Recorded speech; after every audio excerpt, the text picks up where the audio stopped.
Am I as good looking as I think I am? I wonder where normal people find friends. Where would I find out how to be a good dad? Should I be taking my kids to church? What is up with my nose hair? Crossroads Church. Real people asking real questions. Crossroads Church is a community of people across the country, trading isolation for friendship, insecurity for hope. We're pursuing God in the midst of our mess, a God who loves us and takes us on incredible adventures. Check us out. Well, hey, welcome to Crossroads. My name is Justin, and we're glad you're here.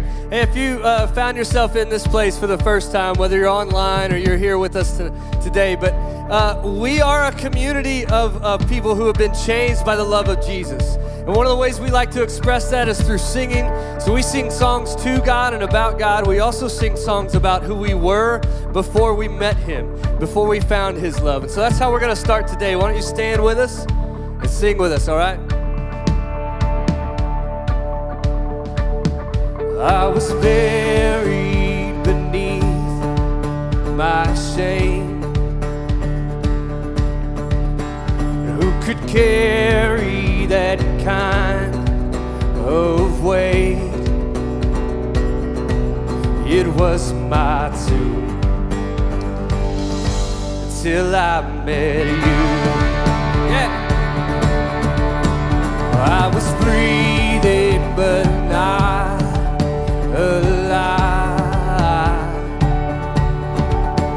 All my failures I tried to hide. It was my tomb till I met you. You called my name and I ran out of that grave. Out of the darkness into your glorious day. You call my name, you call my name, and I ran out of that grave. Out of the darkness into your glorious day.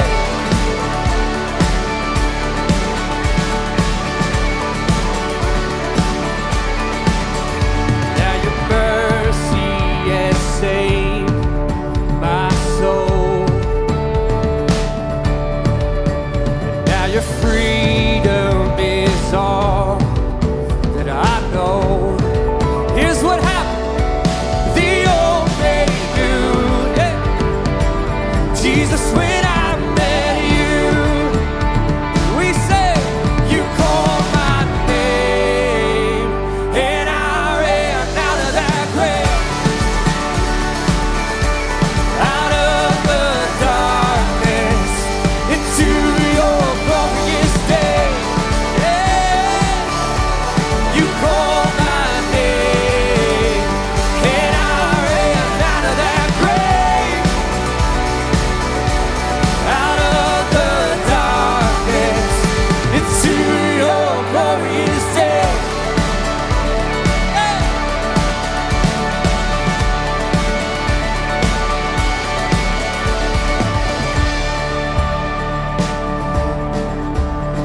We're gonna sing of what He's done for us. I needed rescue, my sin was heavy, but chains break at the weight of your glory. I needed shelter, I was an orphan, now you call me a citizen of heaven. When I was broken, you were my healing, now your love is the air that I'm breathing. I have a future, my eyes are open, 'cause when you call my name, I ran out of that grave. Out of the darkness into your glorious day. Yeah. You call my name.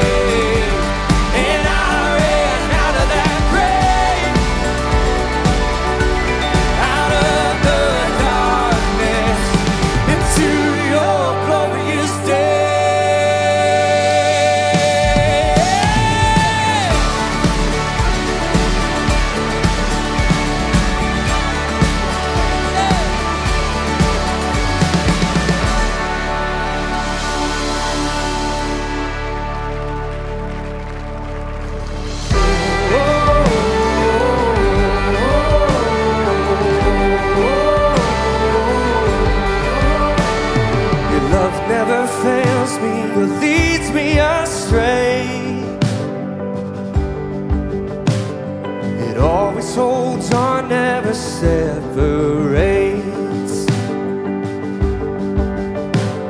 Your love never leaves or walks another way. It always pursues, it's the reason I sing.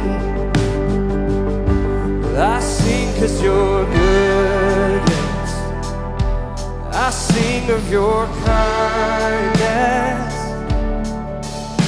I sing 'cause you're faithful, you never let go. When I'm on my own, I'm never alone. When I'm on my own, I'm never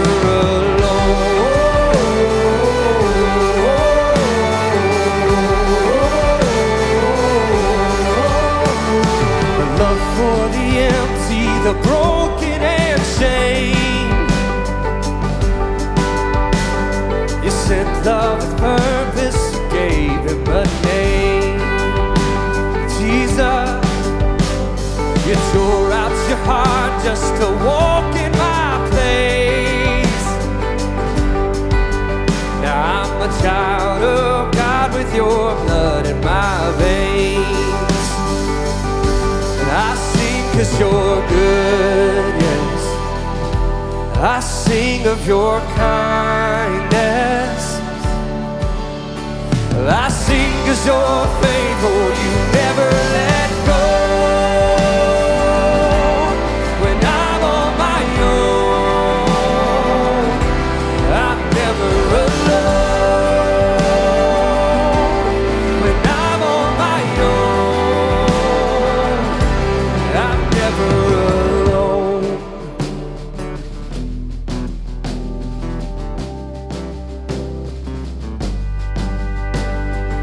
Even when I stumble and though I may fall, even when I'm broken and forced to crawl, and even when I'm empty with nothing to show, I sing 'cause you're faithful, you never let go. Yeah, even when I doubt you and though I can't see, even when the future is a mystery, and even when I find myself brought to my knees, I sing 'cause you're faithful, you're so good to me.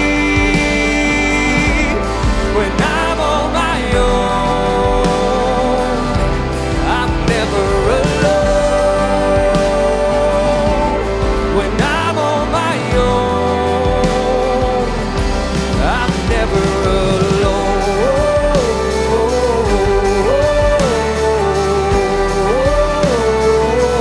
I am never alone.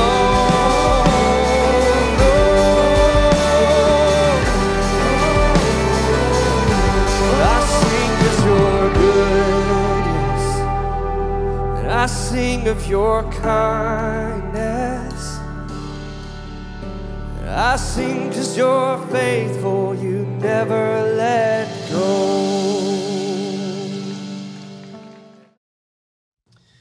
Hey, I'm Kyle. I hope you've enjoyed your experience so far today. We've got an amazing message coming up for you in just a few minutes, but I want to let you know that there is more great stuff that happens every week at Crossroads. This is Allie and Latasha, the hosts of the IKR podcast. If you want to know what that is, I'll ask them. What is IKR?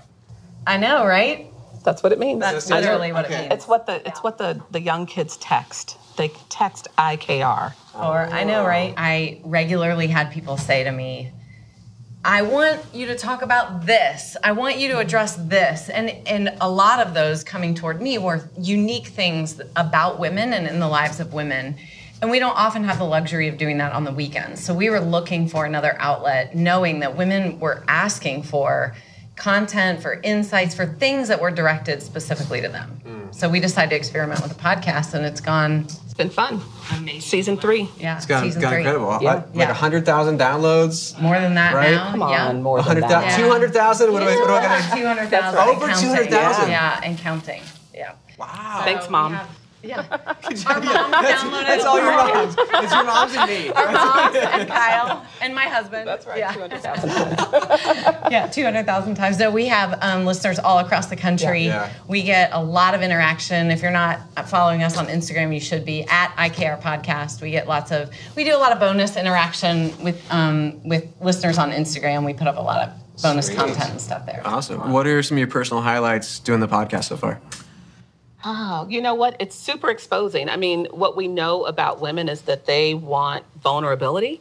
And so the only way that they will continue to listen is if we expose ourselves. And so I feel like Allie and I have done a really great job of kind of filleting ourselves and just kind of cutting ourselves open and allowing people to react. You have a new season that comes out. When's it come out and where can we get it? So episode 0 is out right now. So you can listen right now to episode 0. It's about 5 minutes long. Yeah. And it sets the scene for the entire season. And we have a couple of drops of just little snippets of episodes. Like the most, of course, the abnormal, crazy things that you hear.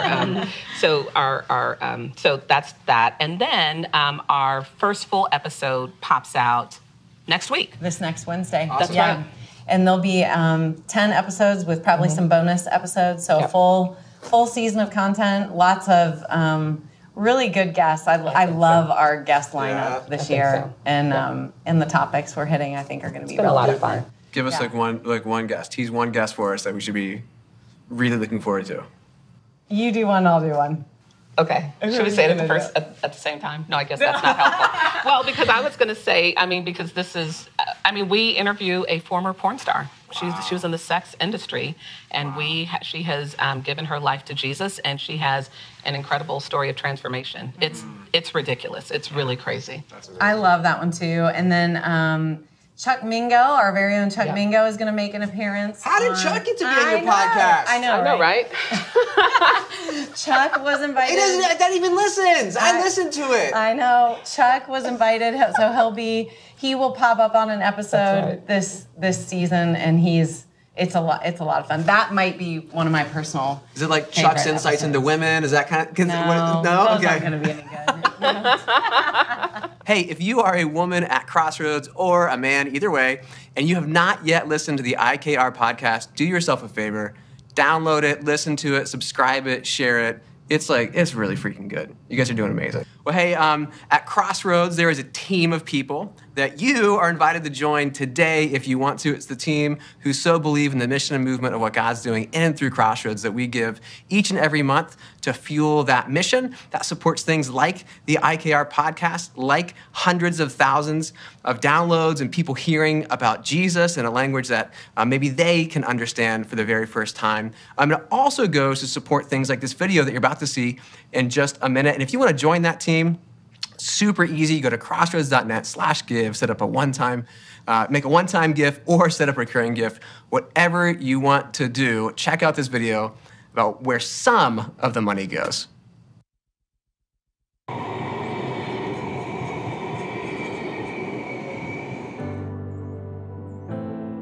Right now, we're standing in the restaurant called Social OTR. It's the second part of our culinary training that's happening at CityLink Center. And then from here, they'll go out into the culinary industry and fill a cook shortage that Cincinnati's facing right now because we have so many great restaurants popping up all over the city. You do your first 4 weeks at CityLink, and that's where you learn like your culinary math, you have nutrition classes. They also have employment classes. So it's not only just the culinary aspect that they're helping you with. They're also trying to make sure that you are sufficient to be able to get to the classes. They make sure that you might have bus passes or gas cards or whatever. They put everything in place so that you can succeed. There's like no room for failure because there's so much help there.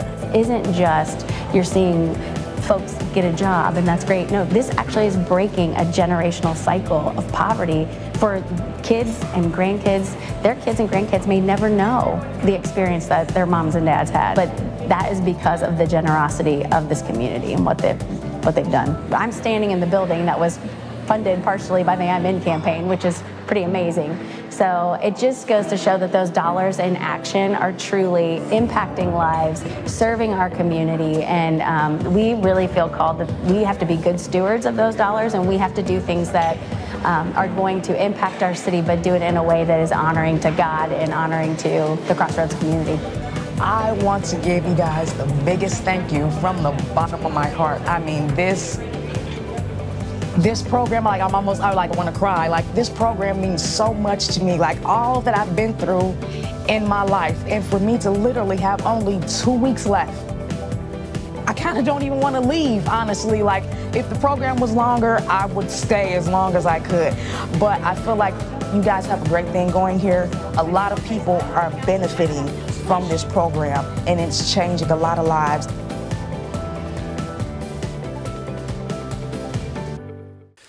Yeah, today I'm going to be a coach. I'm going to be somebody who's kind of going against the grain of spirituality here in our country.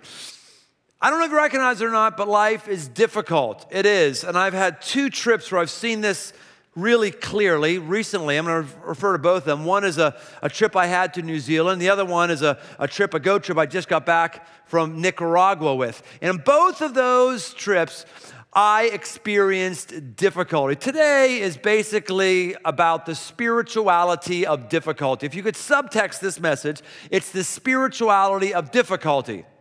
See, normal is, I don't want any difficulty. I don't want any pain. I don't want anything that's gonna bother me. That's normal.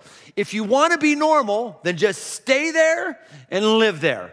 But if you wanna rise above normal, if you wanna get above to a new place, you're gonna have to look at difficulty differently. You're going to have to embrace it. There is a lid on all of our lives, and that lid is whatever degree of difficulty and pain you can handle.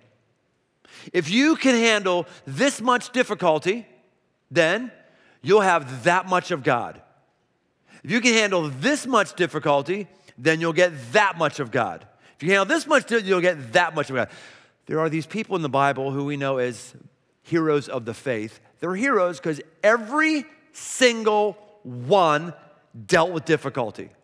And when difficulty came, they didn't freak out and go, oh no, what's happening? They recognized it was something that they had to get through. And you don't see this today in pop spirituality. You'll never find this in one of the teachers that's on PBS. You never find this in one of the spiritual podcasts associated with NPR. It is nitty and it's gritty and it is for real. I like conversion stories. When I was younger, conversion story basically looks like this. Here's my life the way it is right now. Bam, I met Jesus. Woo, wow. And now, man, my life is just taken off. That's a conversion story. They're pretty inspiring to hear. We don't like to even hear about conversion stories today. We don't want to convert anybody today because we hate that word because it means that you have to change. No, no one should change. Aren't we okay just the way we are? No, we're not. We're not okay just the way. God loves us just the way we are, but he loves us too much to allow us to stay in the place that we are. And our culture doesn't want changing. Just stay the way you are right now. Our culture doesn't like that. What's popular right now is deconversion stories. A deconversion story looks like this. A person talks about how they were spiritual, how they had Christian pedigree, whether it was seminary degree, their family was all Christian. They established a thing, and then they established difficulty came, and it caused me to question, caused me to search, caused me to wonder why in the midst of this difficulty. And then the next step is, and all these people over here, they all disowned me. They didn't want my questions. They were very threatened by it. And so there I left that all behind, and now I'm a new enlightened person, and I'm so glad that now I have this different mindset that's all wonderful. And the one common theme comes up pretty regularly in deconversion stories is the inability to categorize difficulty. The inability to handle difficulty. Because if there's difficulty, there must not be any God, right? Or if there's difficulty, then God must not care about me, right? No, not necessarily. When there's difficulty, there is something that God is using to get us to a new place. The lid on your life, my life, will always be the degree of difficulty that we can handle. In the book of Hebrews, chapter 5, verse 8 to 9, it says this: although he was a son, he learned obedience through what he suffered. And he became obedient. He became perfect. He became the source of eternal salvation to all who obey him. This is Jesus. This is Jesus he's talking about here. And while he's a son, he learns obedience. Now, this is a really difficult verse to look at. What does it mean for Jesus to learn obedience? Does this mean that Jesus was disobedient one time? No, it doesn't mean that. It's a different kind of obedience he learned. If Jesus was ever disobedient, then when he goes to the cross, he dies for himself and his own wrongs instead of your wrongs and my wrongs. Because the good news is Jesus paid the punishment of anything that's due to come our way because he got punished even he didn't deserve it. That's good news. You can do a little clap for that if you want. Yeah, but good news. We don't have to have the difficulty of eternal punishment. Woo-hoo! Wonderful. What's it talking about here, though? It's saying that not only was Jesus saying no to things he shouldn't do, but there was a stepping out, a going through to a new place as the Son of God that he did and he learned while he was obedient, going through difficulty. His life is one theme after another of difficulty and hardship and pain. Again and again and again. Whether it's birth, like that's painful. I've seen that like 3 times. That's very painful. Birth in and of itself. His hometown rejecting him. His family not understanding him. His emotional sensitivity when he wept on a number of occasions just out of empathy. His friends all abandoning him, the difficulty of his friends all abandoning him at the end of his life, let alone the physical difficulty of nails through his hands and his feet, and he endures the difficulty. And because he endured that difficulty, the lid on his life was raised to where he has a name that's above every name. In the book of Philippians chapter 2, it says this, therefore, God highly exalted him and gave him the name above every name, that at the name of Jesus, every knee should bow. It's true. Little experiment for you to do sometime. Next time you go to a basketball game, there's a tournament going, and you're out where people are getting their hot dogs or some other place, or maybe you want to do this out in the lobby when people are getting ready for a movie. Just do this. Just say louder than anybody else's. Just go, John! And watch what happens. People are like, or Maria! Nothing will happen. And then do this. Jesus! People are going, whoa. People are looking around like, who is saying that? What is it about that name? It's just consonants. It's just syllables, right? Well, it isn't, because it represents somebody going through difficulty.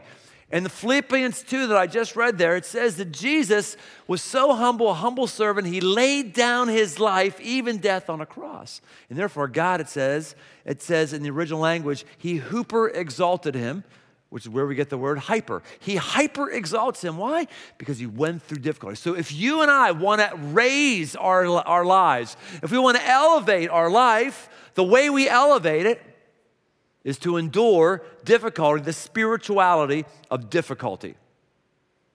If you want to elevate your physical capacity, you'll have to endure the difficulty of burning lungs while you are running to expand your cardiovascular ability. If you want to expand your mind and your knowledge base, you're going to have to endure the difficulty of having red, itchy eyes as you stare at a page and you read. If you want to raise the level of your marriage, you're going to have to endure the difficulty of maybe marriage counseling or some such thing. Our embracing of difficulty will always determine the heights that we can soar. Now, I want to give us 4 disciplines in understanding this. And I got to tell you, even disciplines, like I was really working hard. I didn't want to use the word discipline because a discipline is like an awful word, right? Who likes discipline? Anybody in here? Anybody like discipline? No, none of us do. So I thought, there's no way I can have 4 points that are all about discipline. And I realized, there it goes again. I'm doing it right now. I'm trying to tone down the difficulty. Trying to find a word that isn't difficult other than discipline. So now we'll call it what it is. It's a difficult word, but it's a real word. I'm going to give 4 disciplines today. Number one, the discipline of definition. The discipline of definition is when you define who you are and where you are. This is so weird today because no one wants to be defined by anybody. No one wants that at all. We even have parents that don't want to define a 6-week-old boy as being male even though he has a penis. No, I don't want to define him. I don't want to define him. I'll let him figure that out for himself. We're so afraid of defining anything. We don't even want to define ourselves. We're not even sure who we want to grow up to be. And we keep asking other people, what do you want to be when you grow up? Because we're trying to get ideas for ourselves. We're just not sure. But you have to be able to define it. Defining the situation is the important thing for every relationship going forward. This is one of the things for Liv and I that was really difficult when we were married. I didn't want to define the relationship. I was dating her for months. And I would leave after dating and after a night being with her, and I wouldn't even want to tell her, okay, I'll call you tomorrow. No, I don't want to tell her that. That's like a commitment. I don't want that commitment. And then finally, after a few months, she sat down and said, hey, I need to know, like, what is this? Because if this isn't anything, I might need to be moving on at some point. I didn't even want to define that we were dating, let alone define anything beyond that. But defining things is everything. Defining who is your best friend, who are your friends, who are your inner circles. Defining you're my boyfriend, defining that we're engaged, defining and being definitive, saying I am divorced. Some people are divorced are still not able to define the fact they are. Sorry, it's over, it's done. It's done. God can restore anything, yes, I know. And for your own personal and intellectual sanity, you have to recognize it is over. You have to define that. For you to go anywhere else, reality has to be defined. In the book of John, we see that God actually defines us. God defines us. In John chapter 1, verse 12, it says, but to all who did receive him, that is Jesus, who received Jesus in their life, who believed in his name, the name that is exalted above every name, he gave the right to become children of God. I will say, well, aren't we all children of God? No, we're not all children of God. It's like saying, well, isn't everybody in the Tome family? No, everyone is not in the Tome family. Isn't everybody an American? No, everybody is not an American. There are those who come into the family of God through Jesus, and them God defines as, you are my child. And by the way, my children have endured more difficulty under my watch than any other children in the entire world. My children have. In fact, there's been things I've intentionally put before them that were difficult, that were meant to grow them up. I start telling some of these things, and I realize that I'm glad they're grown now, because someone would have called 911 kids on me, the things that I did with my kids. They turned out great because I put them intentionally through difficulty, or when they were in difficulty, and I wasn't me who did it, I didn't go and rescue them. I allowed the teacher to continue to make bad mistakes to put my kids' comfort factor at risk. So this is the way it happens sometimes. Difficult. We have to define it. We love tests. We do. We love things that are surveys and tell us something about ourselves. How many of us have done Myers-Briggs? Myers-Briggs, right here, Myers-Briggs. If you've done Myers-Briggs, just tell a person beside you what your 4 letters are. Tell them right now. What are your 4 letters? Right now, the introverts are not liking this at all. Yeah, you can find out if you're an extrovert or an introvert, if you're a judger, perceiver, yada, yada, yada, yada. It's fascinating. We like finding this out, like, ooh, interesting. When you define yourself that way, it's helpful to go forward. You understand why you behave in meetings, what kind of jobs or positions might be good for you. The hot one recently, it's not a recent test, it's been around for a long, long, long time. It's getting a lot of play currently, is the Enneagram. Like, oh, I'm a 2. Oh, no. Oh, 6s freak me out. And I like those things. Those are all really, really good. But you know what's been missing for a long, long time? What's been missing is a test, a survey that defines you and tells you where you are spiritually. That tells you how spiritually mature you are. I've never been able to find a test like that. I've never seen a test like that. If I have, I've forgotten it because it wasn't good enough for me to remember it. But there is one now. We've actually created it, and we've been working on testing it and refining it. We've had focus groups, pilots, all kinds of stuff for over a year now, called Wayfinder. Wayfinder. It helps you define where you are spiritually right now in 4 categories. A seeker, a receiver, seeking like, I think God's out there, I think I want him, or her, it, whatever that is, I'm seeking, or receiver, I've received Jesus in my life, or follower, I'm following, I'm making his choice, my choices, or producer, I'm actually producing the life of Christ and the life of others. And then there are sectors of maturity under each one of those 4. I'm so excited about this. I am incredibly geeked out about it. I'm telling you, this is one of the most important things we've invested in for you and your walk with God, for you and your growth. And I'm telling you, it's really, really good, and it's really, really accurate, and it's really, really difficult. When people go through this, like, oh man, I don't want to answer that question. Ooh, I am sure the number of people who are going to start that online assessment are not going to finish it because they're just going to say, this is too uncomfortable for me to answer this. And you've justified that you don't want to grow, because growth is about difficulty. It's about going to a new place. We have some short little snippets of some folks who've recently benefited from the Wayfinder survey. Let's hear their story. Taking the Wayfinder was kind of a springboard for me. Nowhere have I ever seen a method of evaluating a person's discipleship and spiritual progress. And I've been a Christian for over 30 years. Some of it was like really obvious things that like, yeah, that makes sense, that's spiritual stuff. And there were a few other things that I'm like, I don't know that this is really what I was expecting, or I didn't think this was a part of spirituality or a part of faith or anything like that. And it just kind of gave me a gauge on where I am in the different areas of my spiritual journey. Anytime you have a metric to measure yourself against, it causes you to do things that you would not do if you didn't measure yourself. To have a better view of who you are is never going to hurt you. The good friends are the ones who tell you got food in your teeth. Like, it's that kind of thought process. It kind of pointed me into an area where God has been directing me for a long time. I'm a stay-at-home mom, and I have been for almost 12 years. So the Wayfinder was just another chance for God to tell me, this is where I have you, this is where I need you. It's okay for your focus to just be in the home. I took my small group through it. It took us into some areas that we might not have gotten to otherwise, in terms of like just a little bit more depth when you've got to reflect on yourself. I was challenged to basically look further and we'll go outside of my comfort zone. And actually, I did take some steps. I got involved in some other groups, like the local community. I also decided to basically become a tutor at the local elementary, which is right down the street from me. I just never thought about the poor as anything having to do with spirituality. That was one of the things that I started to think about more. How could I use what God's blessed me with to help bless others? You know, I've been more consistent in journaling and more consistent in reading lately, and I feel like I'm closer to Jesus now than I probably ever have been.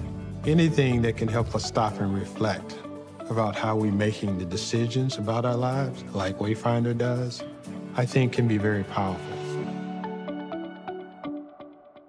Yeah, it's great. You just need to do it. I'm telling you right now, you need to do it, and you need to do it with other people. If you're in a group context, do it with them, because they're going to help you be aware of things you wouldn't have been aware of before. You might be harder on yourself and lower on your score than they would, and they'll speak into that with you. They'll help you kind of bounce things off, and it's difficult. It's difficult. And the people who will grow are people who will do something like that, and it will go through difficulty to elevate, to get above the norm. Because who wants normal? And here's anyone want normal? Who wants average? I'm just curious. Is there anybody in here who's average? Who's average in here? Anyone in here average? It's amazing. A whole room of people. No one ever thinks they're average. Who never raises their hand? Go ahead and raise your hand if you never raise your hand for anything.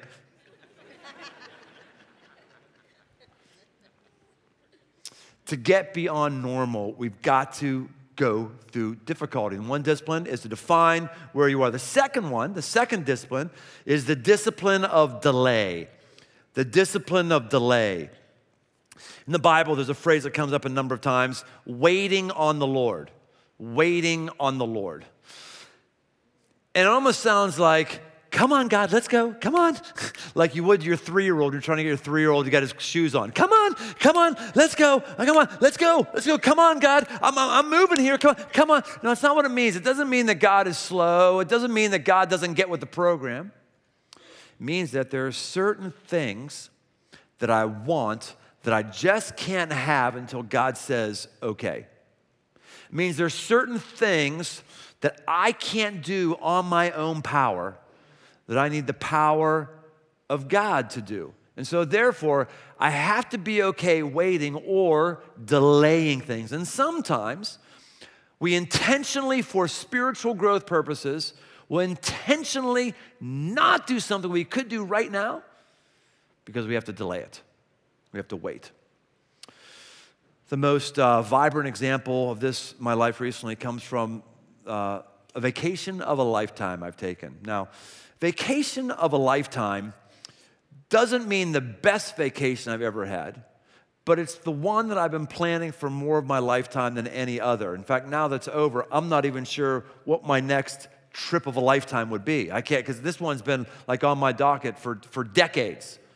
New Zealand is what it is. New Zealand's always fascinated me, especially when Lord of the Rings came out, and I found out that all that scenery was in New Zealand. You remember Mount Doom? Yes, Mount Doom was inspired by an actual mountain in New Zealand, a very, very steep mountain, the mountain that Samwise pulled Frodo up. So like, I can't carry the ring, but I can carry you. All the Lord of the Ring geeks are going, oh, that's not exactly what he said. He said something different, whatever it is. You know, I saw that, I was like, oh, that's why I've always wanted to go to New Zealand. I'm going. The problem is, God asked me to be a part of a church that keeps having freaking building campaigns. So this has been on my list for decades, and I've gone through our Tone family has gone through 4 building campaigns here at Crossroads, where each time God has asked for all of our savings or a large enough part of our savings that we couldn't fund the trip and additional income so we couldn't build our savings back up again to be able to go. So it's been a constant delay, putting it off. And man, am I ever glad that we delayed. Because had I gone any other time earlier, I wouldn't have been ready for it. Wouldn't have been ready. I wouldn't have been able to go with the group that we're a part of right now. We had the right people at the right time. Had I gone when Liv and I first had the desire a long, long time ago, we would have gone by ourselves on a stupid tour bus or maybe that's your speed. It would have been our speed, or just on some ferry around the islands or some cruise. We would have done something like that. We would have never had the right people to do it with. And we would have never camped throughout all of New Zealand. We did that. We actually had these vehicles that have these rooftop tents on the vehicles. And we rented the vehicles, cruised all the way through and camped. And had we gone earlier, I wouldn't have been a proficient camper like I am now. We camped for 2 weeks straight. All those meals, we only ate at a restaurant, I think 3 times in 2 weeks for breakfast, lunch, and dinner. Because I wasn't prepared for it earlier on. And the money cost way, way more than I thought it would. Way more. I'm glad I make the amount of money I have now and I went versus the amount of money I made 15 years ago. I'm going to tell you this. New Zealand, just hold on. 95% of everything in New Zealand you can get in the American West for 5% of the price. So if you want to do New Zealand sometime, at first I'd say, hey, have you exhausted the American West? Have you gone to the Grand Canyon? Have you gone to the Rockies? Have you gone to Utah? Have you gone to... Do those things first, and then if you want more, great, New Zealand. And I'm glad I went. It was amazing. It was the ability to go to see a beach on kayaks where no one else was, and to actually fall asleep, have a nap in the middle of the afternoon you weren't planning on, just because you're on your own private beach that you kayak to. And actually it was a very, very difficult kayak, by the way, incredibly difficult kayak. To go up Mount Doom itself was pretty crazy.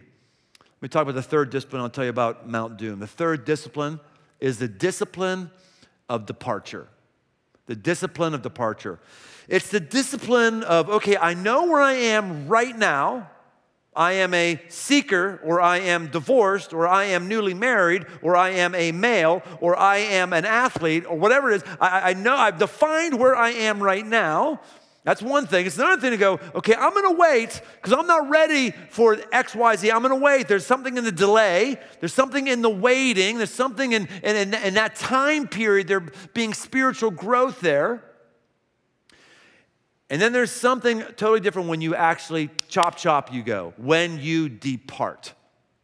I kept trying to figure a reason to put off New Zealand. We put it off a number of times, and even this time, like, oh my gosh, it's going to cost that much. How much are those vehicles? Oh, we got a new grandbaby right now. Maybe we can't go right now. We've got this brand new child. Oh no, we've got Crossroads dealing with this. So there's always a reason to not go. Always is. And there's always a reason for you not to spiritually grow. And you spiritually growing always means you doing something you don't want to do. Let me say it again. You spiritually growing always means you doing something you don't want to do. You will spiritually grow if you ever tithe, give 10% of your income away, and you will never want to do that initially. You will spiritually grow if you spend a portion of every day on your knees before God in silence, and before you've ever done that, you will never want to do it if you've never done it before. You will spiritually grow if you choose to get into a Bible reading plan where you read and digest a section of the scriptures every day, and we never want to do that initially. We never do. You will grow spiritually if you will put yourself in significant friendships where someone will tell you something about yourself that you don't want to hear, and they'll tell you, dude, you're wrong. You're wrong. You keep doing this, and you're just wrong. And no one wants to hear that at all. It's difficult, and you won't grow unless it happens. We have to depart. We have to go. So I walk into this national park office in New Zealand and trying to figure out exactly where Mount Doom. I knew where Mount Doom was. I did it's actually Mount Nigarahue or something like that. I can't pronounce it. It's N-G-U-A, some other vowels and consonants, and it's in there. So I had it on the GPS. I'd figured out, I had our whole route mapped out because I've been working on this for a long time, right? So I just didn't know exactly where the trailhead is. Where is that? So the day before we were going to go hike this, went into the New Zealand National Park office. This is where this place is, and I said, "Hey, where do I pick up the trail for Mount Nigarahue, Mount Doom, whatever it is?" And National Park Ranger said, "Well, we prefer people not do that hike." I was like, "Well, oh really? Why is that?" "Well, it's really dangerous. It's really dangerous, and we've taken down the signs, and we just prefer you not do it." I said, "Is it illegal to climb it?" He said, No, it's not illegal. We just discourage it because it's really unsafe." And that's when I was, oh, I know you. I've been in so many National Park Ranger offices. America, land of the fear. I get you. America, we have to have a hand railing every hike we have in a national park, or else you can't go. I understand. America's thing of fear is so, I've been to every national park, and it's all like, let's dumb it down, make it as easy as possible for everybody, because we can't have anybody possibly having any risk. So I looked at her like, oh, you're national. Of course you would say that. So fine. So I knew if we got on this trail, which is one of the top 6 hikes in the world, the Alpine Trail, we would come to a place where I would see Mount Doom. There probably was a trail, even though the sign's not down, we wouldn't be breaking any laws, so we're going to do it. So away we go. So we go, we're climbing. Finally, we come, and I see some guys going up this hill, and I'm going, hey, is this the main trail for Mount Doom? They said, yeah, well, it's the easiest one. It's great.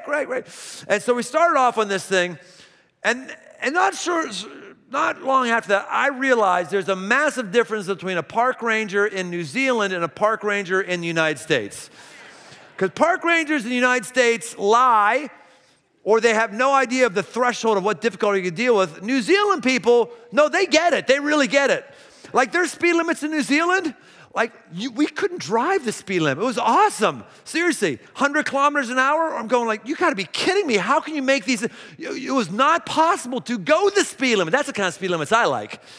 Not like, you can go way up here, but we just rather you'd be right here. Because we're doing, no, that was like, dude, whew. Ever go into a personal trainer or go to some workout class, boot camp, and they have to do things called mountain climbers?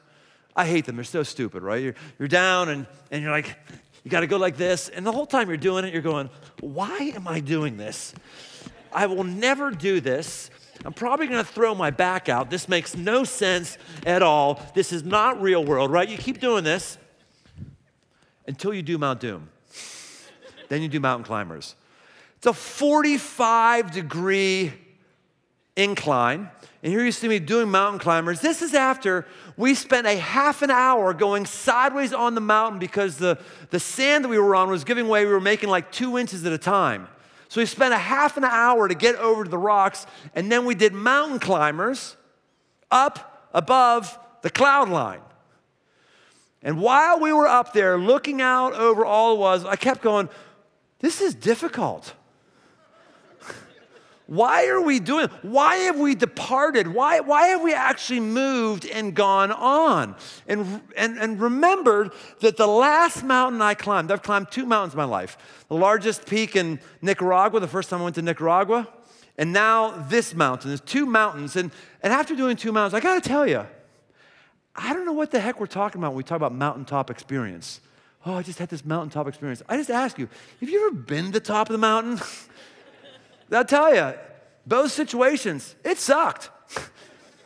In Nicaragua, we got to the top of the mountain and we couldn't be there for more than 5 minutes because these massive bugs were dive bombing into our mouths and nostrils. No lie. You were like, they were like, get down, take a picture, get down. It was awful.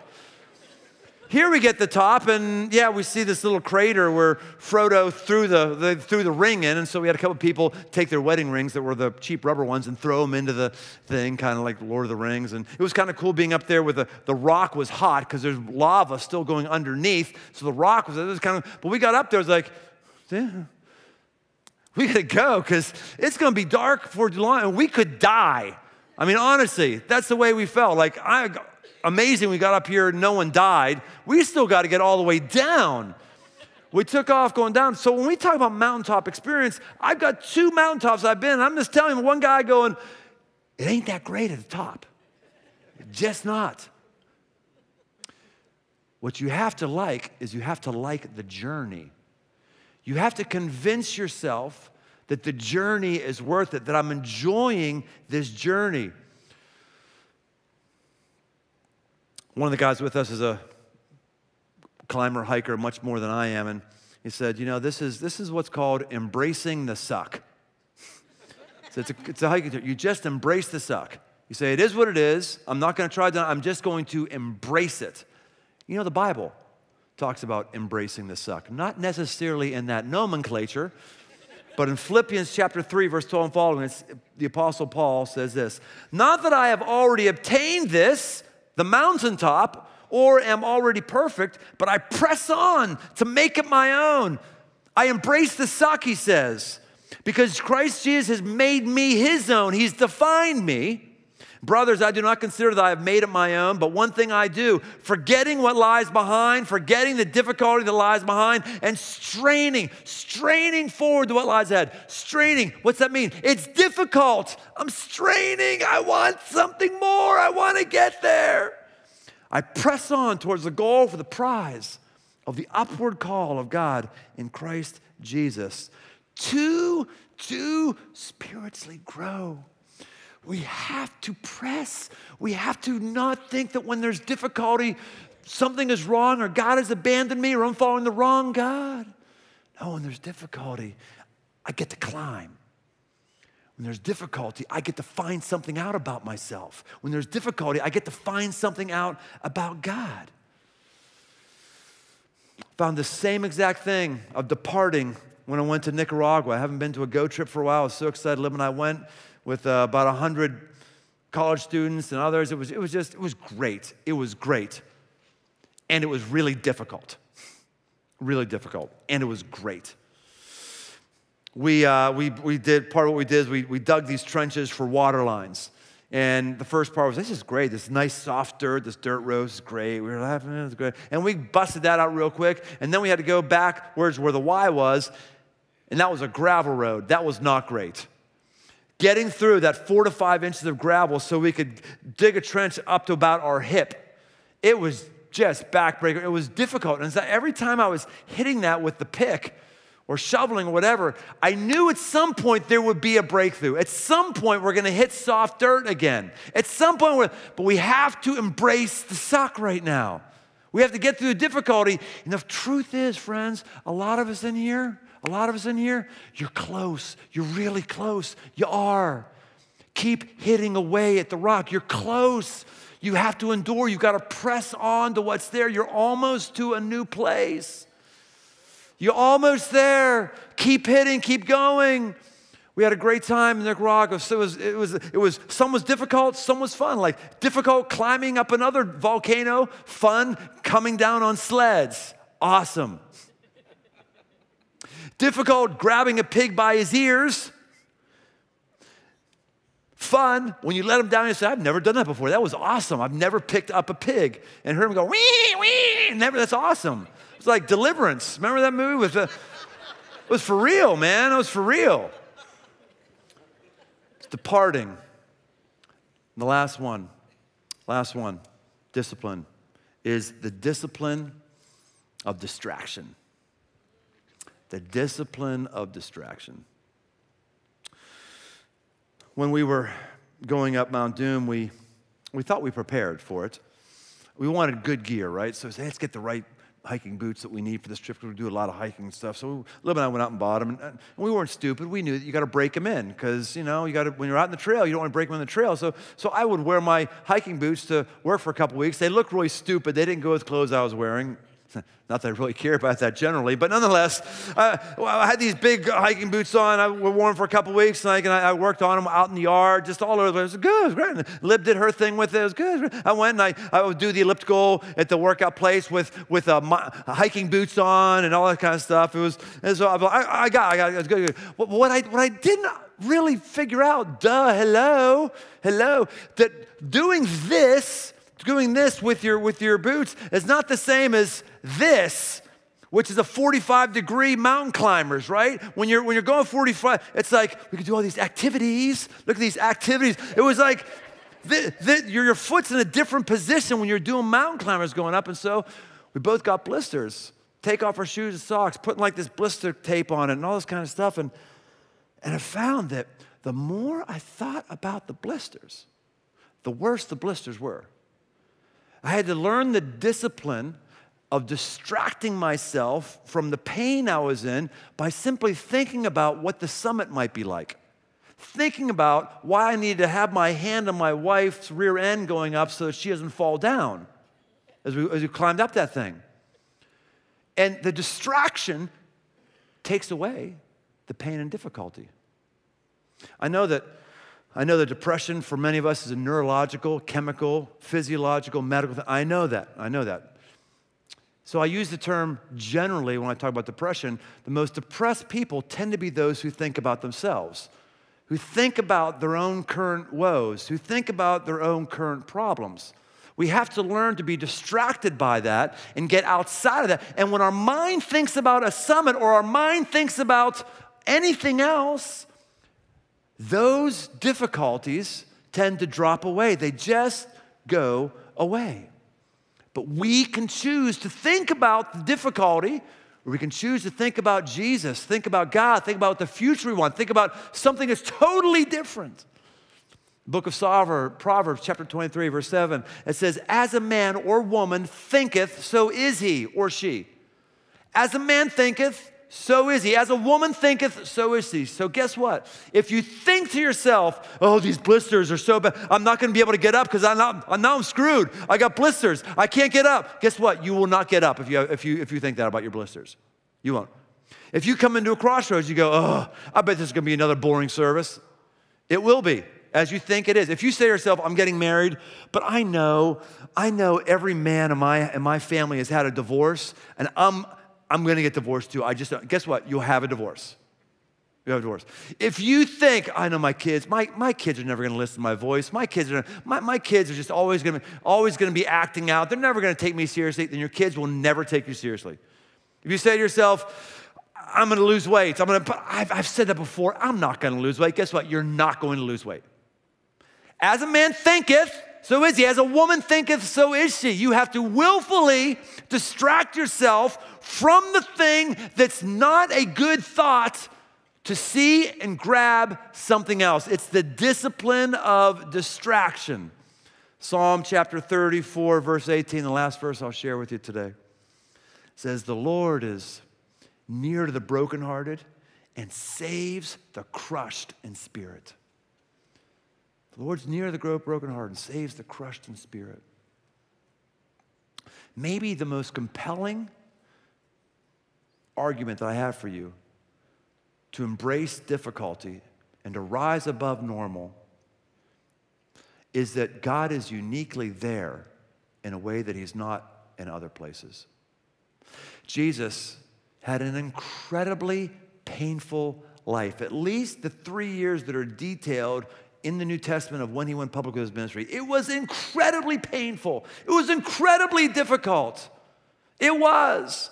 And he never said, oh no, things are difficult. I guess there's no God now. I guess I need to find some other spirituality. No, he knew that difficulty goes with getting close to God. Anything that's of value, you're going to go through difficulty. Anything you're proud of in your life and you're happy where it is right now, you know, you can go in your mind back to some time and you can say, I pressed through there. So to press through spiritually means we embrace that difficulty is part of the game. And maybe, just maybe, the reason why we feel him so much in times of difficulty, or we want him so much in some times of difficulty, is because he says, I understand that because I've been there for that. I've never had stock options, Jesus would say. I've never had a great marriage. I never had millions in the bank. But you want to talk about difficulty? I got you on that, brother. I know what that's like.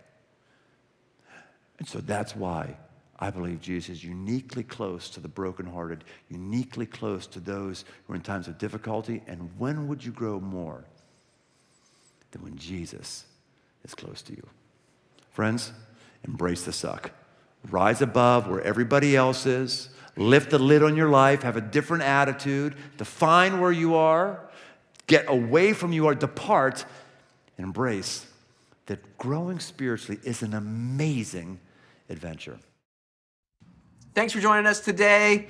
Like Brian said, take the Wayfinder. It's quick, it's easy, you'll benefit from it massively, and go over the results with somebody that you trust. If you need somebody, or if you just want to get connected into community at Crossroads, click the chat button on our website. They would love, love, love to help you do that. Next week, we start a brand new series called Humanity, The Path to Glory. We will see you then. God created mankind in his own image. In the image of God, he created them. Male and female, he created them. The supreme masterpiece of all creation. Humans. The untarnished breath of the eternal, in perfect balance with the motley dust of the earth. Living, breathing, brilliant icons of the unseen God. Designed to share his glory with all creation. Explore with us what it means to be fully human.